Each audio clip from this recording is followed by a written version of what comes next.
you are this frontline activist on the battle against air pollution, Houston leading the nation in air pollution. I'm curious what most frustrates you about this fight and where do you find the hope in this battle? My frustration lies right now within our elected officials. I'm just going to be like honest here, which I'm sure you're um, happy about, because I genuinely feel that at the end of the day, nobody forces anyone to want to be a representative of their community in that manner.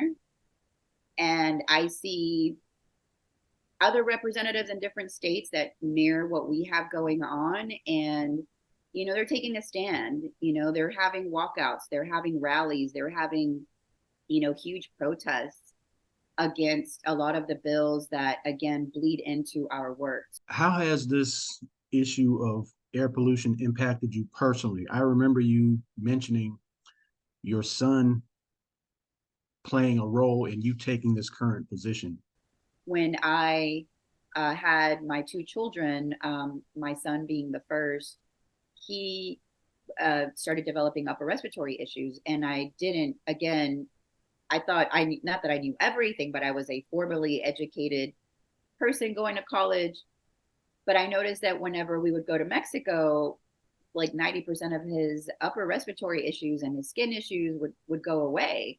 And I thought at first, well, I know some of it has to do with the food as well that we eat there. It's like straight from, our backyard most of the time. And so, because I still have family there that farms. And so, long story short, we come back. The pediatrician that I switched to happened to be, he is a doctor. He doles out prescriptions, but he said, I was looking at your zip code and I'm thinking that has something to do with his flare ups.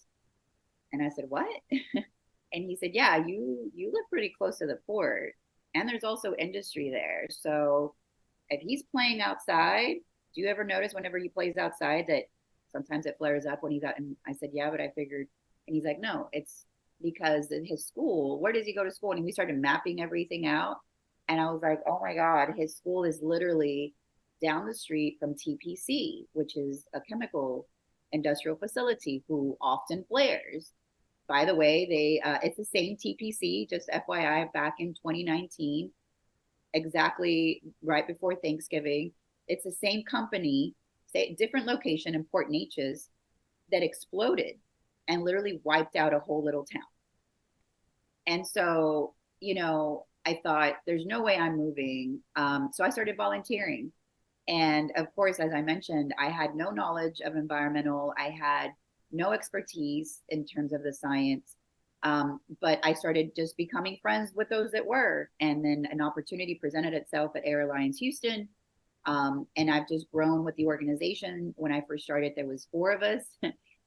Now, after 8 years, there's 18 of us, plus 4 or 5 interns that we undertake. And so I'd like to think that a lot of that had to do not just with myself and my story and the reason why I did, why I do what I do, because it is personal, but it clearly bleeds to everyone else.